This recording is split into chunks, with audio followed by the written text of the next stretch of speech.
بسم اللہ الرحمن الرحیم۔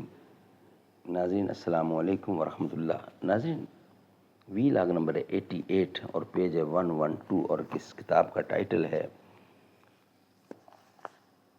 دفاع حضرت امیر معاویہ رضی اللہ عنہ۔ ناظرین، اس کتاب کے 87 وی لاگ ہم آپ کے سامنے رکھ چکے ہیں، دفاع حضرت امیر معاویہ رضی اللہ عنہ۔ ناظرین، فکری و نظریاتی رفتوں تک پہنچانے والی قائد اہل سنت کی 3 اہم تصانیف کا یہ مجموعہ ہے۔ انوار مولانا قاضی مظہر حسین صاحب رحمۃ اللہ علیہ۔ سنی مذہب حق ہے، دفاع معاویہ رضی اللہ، ہم ماتم کیوں نہیں کرتے، اس نے انتخاب عبدالجبار سلفی نے کیا ہے، ہم آپ تک پہنچانے کی کوشش کر رہے ہیں روزانہ کی بنیاد پر کم از کم ایک ویلاگ۔ نحمدہ ونصلی علی رسولہ الکریم، بسم اللہ الرحمن الرحیم۔ باغ بہشت سے مجھے حکم سفر دیا تھا کیوں، کار جہاں دراز ہے اب میرا انتظار کر۔ یہ کہہ رہی ہے اشاروں میں گردش گردوں کہ جلد ہم کوئی سخت انقلاب دیکھیں گے۔ انقلاب صبح کی کچھ کم نہیں، یہ بھی دلیل پتھروں کو دے رہے ہیں آئینے کھل کر جواب۔ ناظرین، دفاع حضرت امیر معاویہ رضی اللہ، پیج نمبر 112، بقیہ حصہ۔ حافظ ابن کثیر محدث نے بھی اپنی تفسیر میں عبداللہ بن عباس کا یہ ارشاد نقل کیا ہے، چنانچہ اسی آیت کے تحت لکھتے ہیں، ہم آپ کے سامنے اس کا ترجمہ پیش کر رہے ہیں، حوالہ اس نے دیا ہے تفسیر ابن کثیر کا، جلد ثالث، صفحہ نمبر 39 اور مطبوعہ لاہور۔ ناظرین، اس کا ترجمہ آپ کے سامنے رکھ رہے ہیں۔ علامہ سید امیر علی صاحب ملیح آبادی متوفی 1919 مترجم فتاوی عالمگیری نے بھی اپنی تفسیر مواہب الرحمن میں مذکورہ آیت کی تفسیر کے تحت حافظ ابن کثیر کی مندرجہ عبارت نقل کی ہے، جس کا ترجمہ انہی کی عبارت میں حسب ذیل ہے۔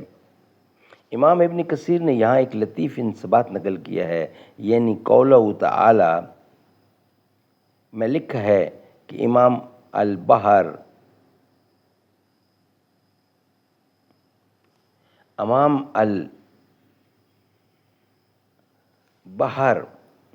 ابن عباس نے اس آیت کے عموم سے نکالا کہ سلطنت معاویہ کو ہو جائے گی،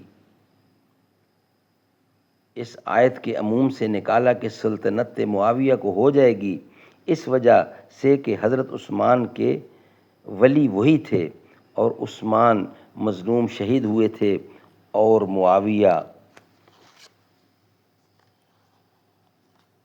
رضی اللہ حضرت امیر المومنین علی کرم اللہ وجہہ سے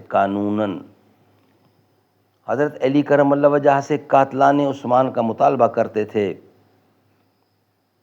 کہ قاتلوں کو مجھے سپرد کیجئے تاکہ میں ان سے قصاص لوں، اور حضرت علی کرم اللہ وجہہ مہلت چاہتے تھے کہ امر خلافت میں جو فتنہ پھیل گیا ہے وہ فروغ ہو جائے اور بات جم جائے تو ایسا کیا جائے، اور حضرت علی امیر معاویہ سے چاہتے کہ شام کا ملک سپرد کرو، پس معاویہ نے اس سے انکار کیا یہاں تک کہ قاتلان عثمان کو سپرد کریں، اور حضرت علی کی بیعت سے بھی انکار کیا، اور تمام شام کے اہل اسلام ان کے ساتھ ہو گئے۔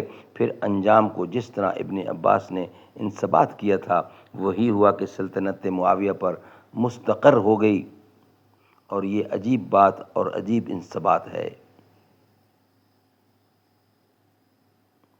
تفسیر مواہب الرحمن جلد 15۔ جب حضرت عبداللہ بن عباس نے حضرت معاویہ کی حکومت کا انضباط مذکورہ قرآنی آیت سے کیا اور آپ کے نزدیک حضرت معاویہ مجتہد بھی ہیں، تو مولانا لال شاہ صاحب کے لیے جو فاضل دیوبند بھی ہیں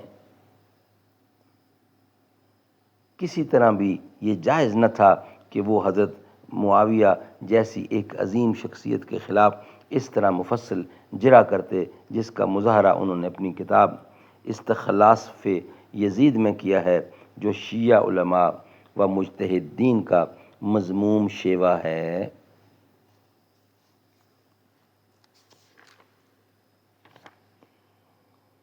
پوائنٹ نمبر 5، مذکورہ 4 الزامات میں سے ایک الزام کے متعلق شیعہ مجتہد ڈھکو صاحب نے لکھا ہے کہ بلا مشورہ تخت پر قابض ہو گیا، اور مودودی صاحب نے لکھا ہے اور مشورے کے بغیر حکومت پر قبضہ کر لیا۔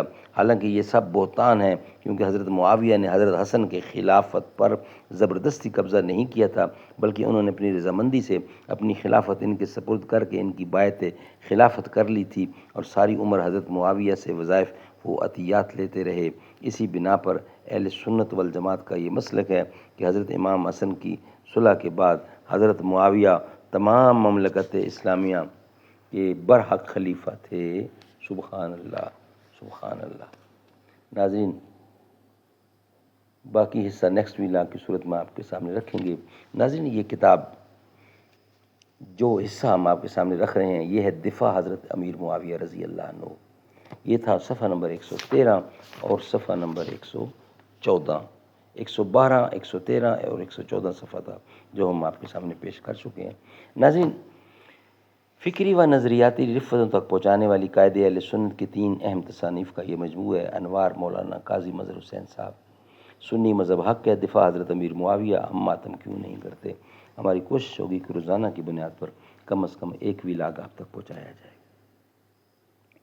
کتاب فطرت کے سرورق پر جو نام احمد رقم نہ ہوتا، یہ نقش بستی ابھر نہ سکتا، وجود لوح و قلم نہ ہوتا۔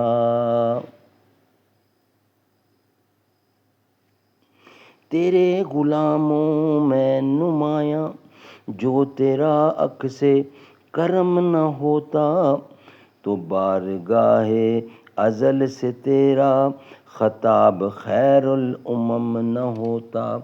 تیرے غلاموں میں نمایاں جو تیرا عکس کرم نہ ہوتا، تو بارگاہ ازل سے تیرا خطاب خیر الامم نہ ہوتا۔